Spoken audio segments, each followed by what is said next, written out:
Oui, on a annoncé les élections justement dans 14 provinces. Dans le Congo central, la province a été confrontée à plusieurs défis et a connu un grand retard. Et pourtant, parmi celles qui faisaient des lémules. Alors, c'est l'heure d'opérer un choix conséquent. Justement, même si les élections sont repoussées pour quelques semaines, un choix conséquent pour permettre à la province de relancer son développement. Nous en parlons ce soir avec Rodrigue Kilomba. Il fait partie de GEK, donc la SPL évoluant dans le Congo central. Les études universitaires à Chypre, vous avez suivi un groupe important d'étudiants congolais à destination de l'Europe. Quelles sont les filières justement choisies? Est-ce qu'on va les choisir pour eux sur place? Quels sont les débouchés? On en parle tout à l'heure avec Yves Makouba, il est le coordonnateur de GEDD. Mais d'abord, les grandes lignes de l'actualité chez nous avec Christian Calonge. Bonsoir.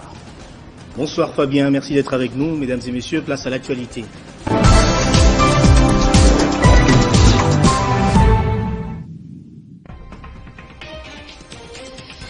12 étudiants congolais sont bloqués en Ukraine en attendant l'ouverture d'un couloir humanitaire pour être évacués en Pologne. Ils ont reçu les assurances du gouvernement via le vice-premier ministre, ministre des Affaires étrangères, Christophe Lutundula. Le Premier ministre Jean-Michel Samaloukonde a instruit la mise en place d'un monitoring de suivi des impacts de la crise en Ukraine sur l'économie congolaise. C'était au cours de la réunion de conjoncture économique tenue ce mercredi à la primature. En Afrique, le Parlement libyen a accordé sa confiance au gouvernement de Fathi Bachaga désigné il y a 2 semaines pour remplacer le cabinet de Abdel Hamid Deba dont le mandat a théoriquement pris fin le 24 décembre dernier. Le vote a eu lieu au siège du Parlement. Ce nouveau Premier ministre a pour principale mission l'organisation des élections. Le développement de tous ces titres, c'est donc dans la grande édition de 19h avec Gloria Mbouya. Entre-temps, l'actualité reste en continu sur notre site web, le www.tele50.cd. Téléchargez les infos Télé 50 sur www.tele50.cd. Nous sommes fixés donc pour la grande édition du journal ce soir. Entre-temps, Kinshasa Direct, le tout premier invité de ce soir. Il faut se rendre compte que les États-Unis ne sont plus la première puissance économique du monde, c'est la Chine, et ils ne sont plus la première puissance militaire du monde, c'est la Russie. Les États-Unis ont pris du retard dans la quête de ces armes révolutionnaires, notamment face à la Russie, numéro 1 mondial de cette technologie. Des missiles qui peuvent slalomer, manœuvrer, c'est l'arme absolue selon Vladimir Poutine dans sa quête de toute puissance. Son objectif, contourner les systèmes de défense américains. Ces armes changent la donne stratégique. C'est leur manœuvrabilité qui va vraiment compliquer la désignation de cible, l'interception en tant que telle. Un missile impossible à intercepter qui assurera la sécurité de la Russie pendant des décennies. C'est ainsi que Vladimir Poutine présente Avangard, un nouveau missile hypersonique dont il a supervisé l'essai ce mercredi. Un test final réalisé avec succès, selon le président. C'est un grand succès et une grande victoire. Le président russe disait alors en avoir parlé à certains homologues, mais que ces derniers n'avaient pas daigné tendre l'oreille. Personne ne nous a écoutés. Maintenant écoutez. Les Russes disposent actuellement d'au moins 2 types d'armes hypersoniques. Le premier est destiné à emporter une charge nucléaire pour frapper n'importe quelle cible sur la planète. Avangard, c'est son nom, ressemble à un missile balistique classique long de 27 mètres. Mais dans sa coiffe se trouve un planeur, une sorte de drone de 5 mètres de long. Lancé par le missile, ce planeur en matériaux composites pourrait voler jusqu'à 27 000 km/h dans les hautes couches de l'atmosphère, protégé de l'air chauffé à 2000 degrés par son bouclier thermique. Là où un missile balistique classique monte dans l'espace et suit une trajectoire en cloche, prévisible par la défense ennemie, Avangard, lui, reste à plus basse altitude. Il peut virer, changer de cap. Son point d'impact est imprévisible. En alliant la vitesse phénoménale du missile et la capacité de manœuvre du drone, Avangard rend les systèmes d'interception inopérants. Avangard peut emporter une charge nucléaire équivalente à 130 fois celle de la bombe d'Hiroshima. Les Russes ont également développé des missiles hypersoniques à plus courte portée, comme le Zircon. Lui, fait 11 mètres de long. Lancé par un sous-marin ou un navire, il est conçu pour couler des porte-avions ou détruire des cibles situées à moins de 1000 km. Sa vitesse atteindrait Mach 9, soit 11 000 km/h, assez pour former une enveloppe d'air surchauffé qui le rendrait presque invisible au radar, ne laissant que quelques secondes aux cibles pour réagir. Même si les Russes gardent secrètes les capacités exactes de ces armes, ils envoient au monde un signal très clair, une nouvelle course à l'armement a commencé.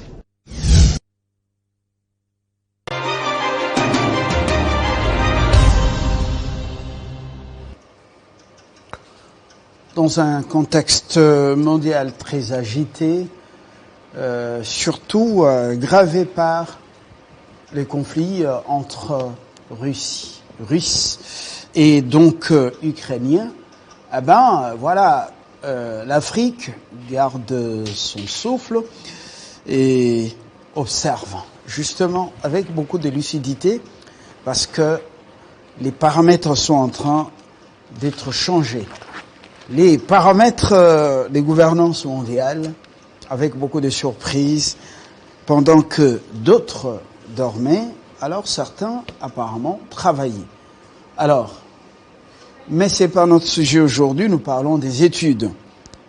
Ce n'est pas la crise entre l'Ukraine et la Russie qui bloque les étudiants congolais d'aller poursuivre les études ailleurs, dont les pays qu'ils ont choisi et pour des filières justement qui sont ou qui répondent à leur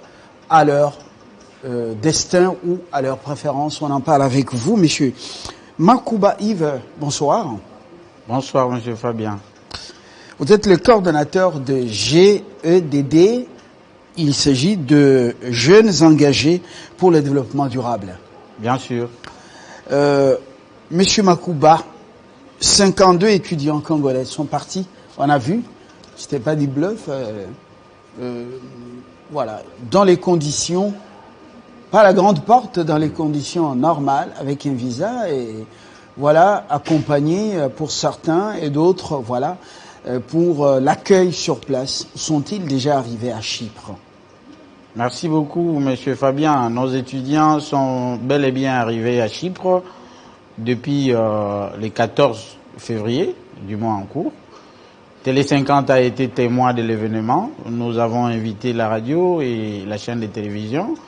Je n'ai plus assez de commentaires, mais pour faire une restitution aux parents et aux étudiants qui nous ont suivis de près ou de loin, aux auditeurs de Télé 50, il faut dire que ces étudiants sont très bien arrivés à l'université, accueillis à l'aéroport déjà par le bus universitaire et le bureau de représentation des GEDD. Et ils ont passé une période de quarantaine de 7 jours et ça s'est passé à merveille. Maintenant, au moment où je parle, aujourd'hui, le vaccin n'a pas été la condition. Le vaccin n'a pas été la condition. Donc, chez nous, pour accéder à l'Université internationale de Chypre, l'étudiant est libre d'y accéder à condition d'avoir un test Covid négatif. Le vaccin n'est pas une condition. Et donc, ces enfants sont très bien arrivés. Il y a deux Chypres. Ils sont allés dans quel Chypre? Ils sont allés à Chypre du Nord, évidemment. Et là, c'est sur le territoire grec? Et le Chypre du Nord, c'est sur le territoire turc. C'est pas du côté grec. Voilà. Et les filières, parce que vous dites après une quarantaine de 7 jours, ils sont en train de prendre la température et surtout normaliser les procédures. On en parle. Quelles sont les filières? Parce que vous avez été, semble-t-il, mis à contribution pour le choix opéré dans les formulaires. Nous orientons effectivement les enfants par rapport aux filières. Quand ils viennent, ils ont leurs sentiments personnels, ils ont le choix des parents, mais nous, en tant qu'organisation, en tant qu'un programme, nous essayons d'orienter aussi les enfants selon le besoin de la société, mais surtout, il faut aussi plus écouter l'enfant, quel est son propre besoin. Les filières, il y en a plusieurs. Et dans un monde en pleine mutation, effectivement, ce qui se passe chez Poutine, ça donne matière à réflexion, au lieu de rester dans les sciences traditionnelles et dans les filières traditionnelles où les auditoriums des droits sont pleins à craquer, jusqu'à 900 étudiants, tous des futurs juristes. Voilà. Oui. Pour quel avenir? Oui, c'est ça. Pour quel avenir? Dans un monde en mutation, alors il y a beaucoup de filières. Quelles sont les filières qui répondent au monde actuel? J'invite les étudiants qui veulent aller pour finir leurs études universitaires à CIU, à l'Université internationale de Chypre, de venir et fréquenter des facultés telles que la transformation des produits agroalimentaires. C'est des besoins réels pour notre population aujourd'hui. Oui. Si je dois évoquer en passant le programme de développement des 145 territoires, avec Fachi à la tête et le gouvernement de la RDC, c'est des filières comme ça qui peuvent répondre aux besoins primaires de la population. Il y a des facultés telles que l'énergie renouvelable.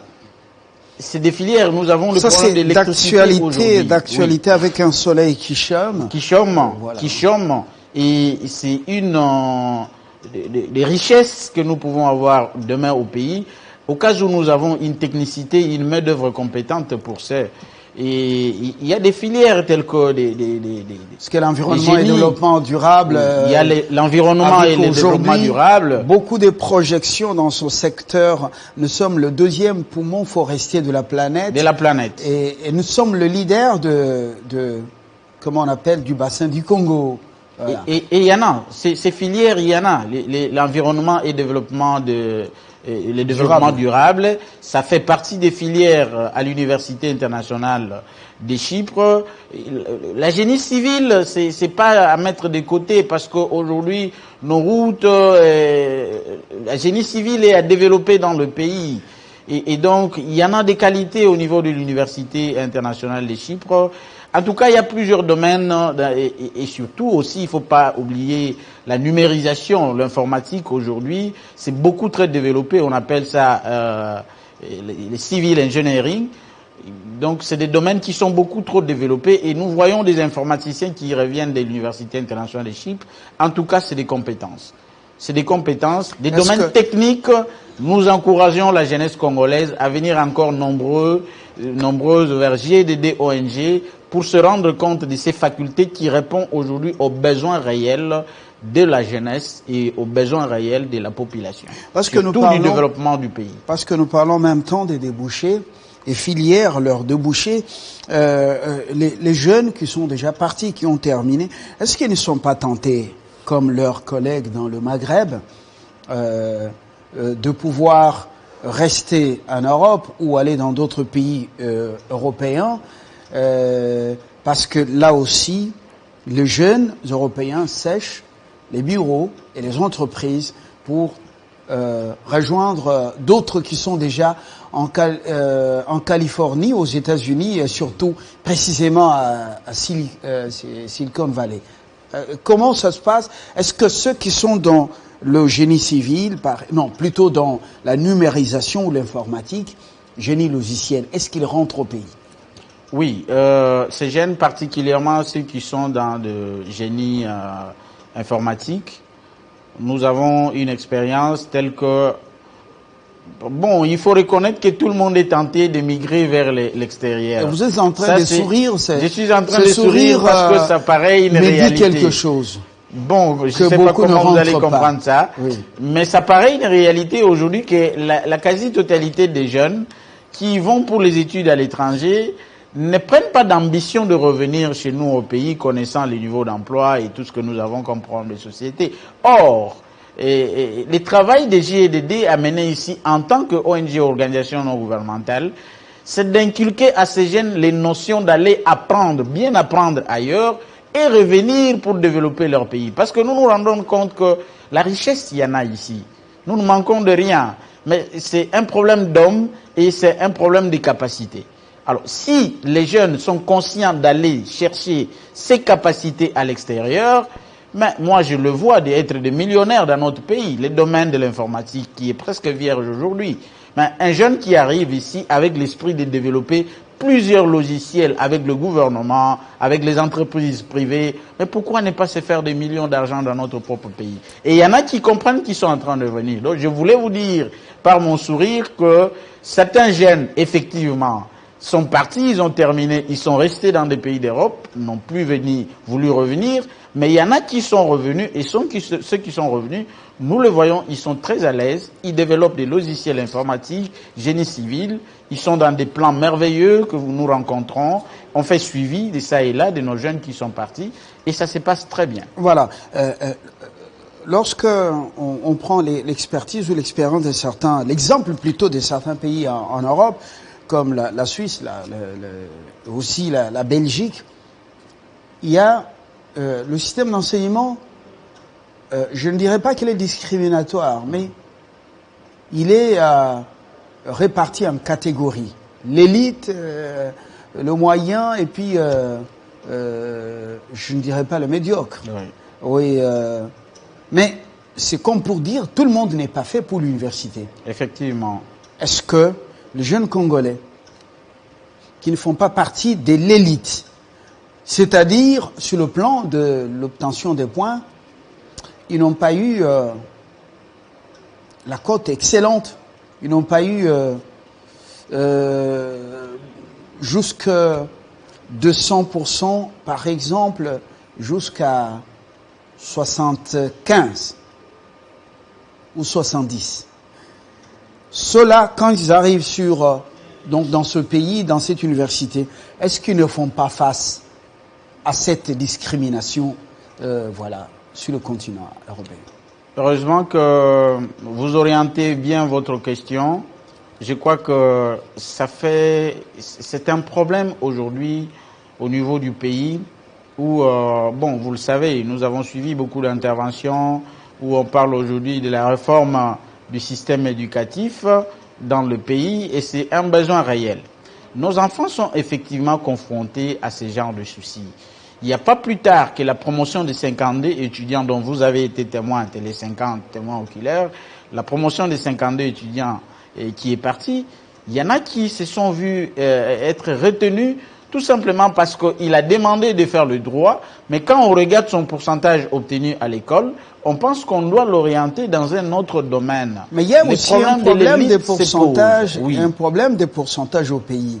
Vous voyez comment, avec les années Covid, ou affectées par les années scolaires affectées par le Covid ou la Covid, blanc, bonnet blanc, et ensuite, le système de la gratuité de l'enseignement, qui a été aussi au départ mal appliqué. Il y a eu des erreurs des anciens ministres, justement dans l'applicabilité de cette gratuité. Et du coup, l'enseignement a subi un choc en termes de baisse des qualités. Baisse des qualités. Et l'attribution de ces points, vous connaissez le système de notre examen d'État, examen national, c'est un examen à choix multiple.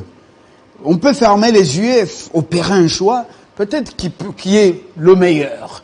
Voilà. Et du coup, avec le E13, on est dans les 70, 80, plus de 80. Un problème réel, monsieur. Justement. Et quand on arrive sur le terrain, dans des universités où il y a la rigueur, on ne parvient pas à tenir. Est-ce que ce problème ne se pose pas? Voilà, je vais vous donner l'exemple de l'Université internationale de Chypre, qui est notre partenaire au niveau de Chypre.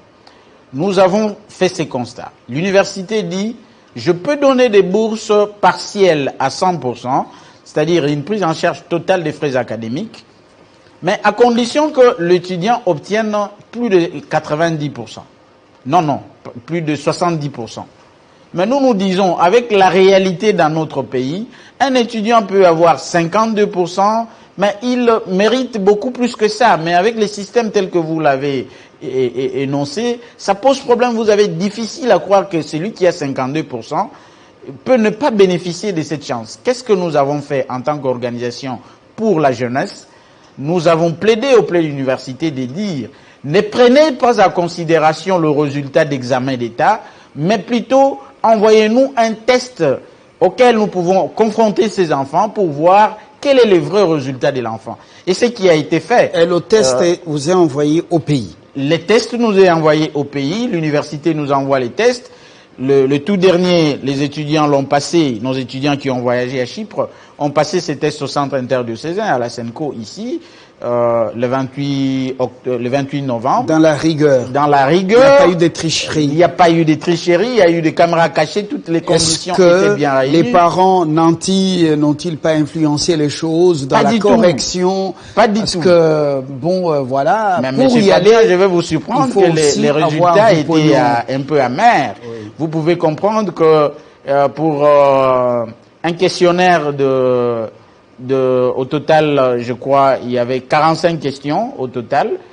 Mais il faut voir, j'ai eu de la peine. J'ai pas eu plus de 20 étudiants qui ont satisfait ce concours sur une centaine qui avaient passé ou qui étaient... Avec des gros points à l'examen d'État. Avec des gros points à l'examen d'État. Mais je vois quelqu'un qui a plus de 70 aux examens d'État, mais au concours, il vous ramasse 30% facilement.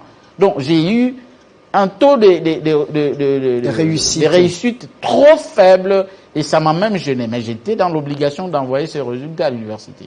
Et là, plus de 100 bourses partielles qui m'étaient disposées, j'ai vu à peine une dizaine d'étudiants congolais qui ont bénéficié de ces bourses.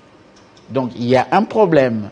Le réforme pour notre enseignement, c'est vraiment un problème réel. Et ça doit faire réfléchir également les différentes fondations et même dont celle de la première dame, Denise Nyakeru, qui envoie les étudiants, bourse d'excellence, certains étudiants avec des gros points ailleurs. Je ne sais pas si ils honorent toujours le pays. Revenons quand même à ce système belge et suisse où tout le monde n'est pas fait pour l'université. Sauf l'élite, on peut dire la qualité A. Oui. Voilà. Ou la catégorie A. La catégorie A. Mais chez nous, l'université est faite pour tout le monde. Même ceux qu'on devait orienter, par exemple, dans les métiers, plomberie, peinture, comment on appelle encore, maçonnerie ou d'autres petits métiers, voilà, la mécanique. On préfère toujours les envoyer à l'université. Conséquence? Ça, c'est un problème réel. L'université est faite pour l'élite. Ce qui booste le développement dans ces pays dont vous citez Belgique, Suisse, Allemagne, c'est la classe moyenne. Et cette classe moyenne vient d'où? Cette classe moyenne, c'est ces jeunes qu'on oriente vers les métiers. En fait, on s'est dit, la mécanique, la maçonnerie peut bien développer un pays. Les menuisiers, ils peuvent bien travailler dans la main-d'œuvre. Mais c'est du boulot. C'est pas un boulot sale, mais c'est un travail. D'ailleurs, c'est ce qui développe les pays étrangers, c'est ces métiers-là. Alors, on imagine que l'élite, on peut l'envoyer à l'université parce que lui peut aller loin dans les recherches pour développer certains systèmes et donner du travail à la classe moyenne. Mais ce n'est pas le cas chez nous. Et là, monsieur Fabien, dans ces pays, les orientations, c'est déjà à partir des secondaires, à partir des humanités plutôt. Quand vous devez considérer les systèmes tels qu'aujourd'hui où on va les secondaires jusqu'en 8e. Oui. Vous verrez qu'à partir de la 3e année des humanités, qui en réalité chez nous aujourd'hui, les services d'orientation scolaire, oui, les services d'orientation depuis le CO. Ailleurs on dit la guidance, voilà. Mais ce service n'existe plus. Ça n'existe plus. Chez nous, il n'y en a pas. C'est à partir de la première année des humanités, parce qu'aujourd'hui on parle des premières, deuxième, troisième, quatrième qui est la 6e. Donc à partir de la 3e année, on oriente déjà ces enfants pour dire, toi tu es moyen, tu vas dans les techniques, tu vas dans le métier. Toi, tu as plus de 90% ou tu as plus de 70%, tu fonces, on te prépare pour l'université. Mais dommage, chez nous, ça n'existe pas. Et c'est comme ça que nous produisons même les universitaires. Mais en fin de compte, moi, j'ai toujours dit que nos universités, dans mes conférences avec les étudiants, je leur ai toujours dit qu'en réalité, nos universités au pays forment des cadres universitaires et non des cadres des sociétés. Allez-y comprendre. Voilà. Cadre universitaire, ça veut dire que vous terminez, on vous appelle licencié en droit, licencié en relations internationales, mais lorsque vous allez dans une société pour travailler, on ne vous considère pas licencié, on vous considère comme un D6. Jamais vous pouvez obtenir un poste de directeur directement. Bon. Donc, on ne vous forme pas comme cadre de société. Une autre manche de problème, on va finir. Quand ils arrivent, les bénéficiaires des bourses, comment vous avez appelé ça, bourse partielle. Bourse partielle. Et là, on paye la moitié de là, frais on paye la moitié des frais académiques.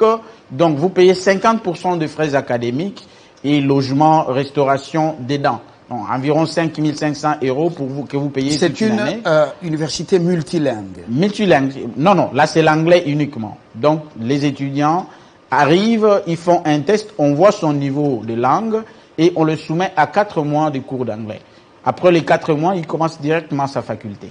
Est-ce qu'on peut affronter sa faculté après une formation d'anglais les 4 mois et tenir la route? Oui, d'une part, nous critiquons la jeunesse congolaise qui est aussi faible dans la formation. De l'autre côté, nous critiquons les systèmes. Mais aussi, il faut dire que dans cette jeunesse, il y en a qui se distinguent. Nous faisons l'effort de trier le meilleur et nous avons constaté que nos étudiants, quand ils arrivent, après 4 mois, ils sont soumis à un cours de langue très systématique, c'est-à-dire ils suivent le cours d'anglais, pas comme nous le faisons ici, après 2 jours, vous allez à une formation de 2 heures. Mais là, c'est le cours d'anglais à l'affilée pendant 4 heures, pendant plutôt toute une journée. Vous arrivez à 8 heures et vous quittez les campus à 17 heures. Vous êtes en train de suivre les cours d'anglais. Et au bout de 4 mois, vous êtes meilleur. On va vous réévaluer d'ailleurs. Après 4 mois, on vous réévalue, on voit quel est le niveau que vous accusez et vous commencez la faculté. 80% de nos étudiants, ils passent directement justement, où ils ont des capacités d'apprentissage. Il semble que c'est vérifié. Les Congolais, dans langue anglaise, au bout d'un temps, ils deviennent meilleurs. En tout cas, nous en avons l'expérience. Université viable. Ouais. C'est une université viable, c'est une université étatique, la plus grande de Chypre du Nord et la plus meilleure en qualité. C'est vraiment la meilleure université. Ça, c'est pas à discuter. Entrez sur Google, tapez l'Université internationale de Chypre, vous aurez toutes les informations. Je suis en train d'inviter toute la jeunesse congolaise. Le racisme n'existe pas à Chypre. Déjà, Chypre comme pays, la question du racisme n'existe pas. C'est un pays qui accueille essentiellement le touriste. Vous verrez que les hôtels de Chypre, les milieux touristiques sont occupés à plus de 70% par les touristes. C'est des Français, c'est des Grecs, c'est des Américains qui y viennent. Donc, ils n'éprouvent pas les difficultés comme les étudiants africains en Ukraine. Non, pas du tout, mais aujourd'hui, je sais que nombreux de parents qui rencontrent ces soucis de l'Ukraine, ils sont en train de nous donner raison. Parce que moi, j'avais refusé les orientations des étudiants en Ukraine. J'ai trouvé ça encore pas autant pour critiquer, mais j'ai trouvé un pays à problème. C'est pas aujourd'hui que les soucis de l'Ukraine nous débutent. Ça vient de longtemps. C'est au-delà de 2014 qu'on a commencé à connaître des soucis. Moi, je n'ai pas encouragé ça. Et peut-être certains parents ne nous comprenaient pas. Aujourd'hui, ils nous donnent raison. Ceux qui sont à Chypre, ils sont très à l'aise.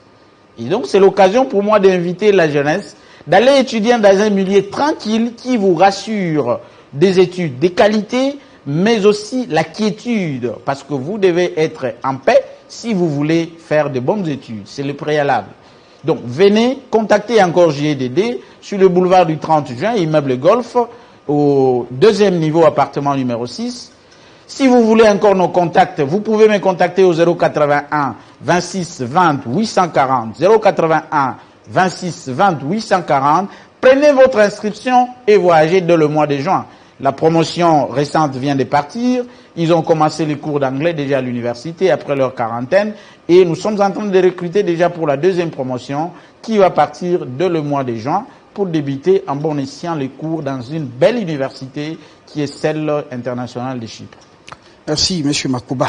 Yvan, je vous rappelle que vous êtes le coordonnateur de GEDD, Jeunesse engagée pour le développement durable. On pourra, si tout va bien, faire un tour à Chypre pour avoir le témoignage de ceux qui sont partis. Peut-être vous confronter à tout ce que vous racontez. Tout un très bon reportage avec Fabien Lumbala au niveau de Chypre et qui confronte nos étudiants pour voir la réalité sur terrain et ce que nous racontons ici. Merci. Je rappelle que vous êtes une chaîne très crédible, on ne peut pas vous amener n'importe quoi. Et vous, même si vous nous recevez ici parce que vous êtes convaincus de nos œuvres. Merci Yves Makouba. À très bientôt.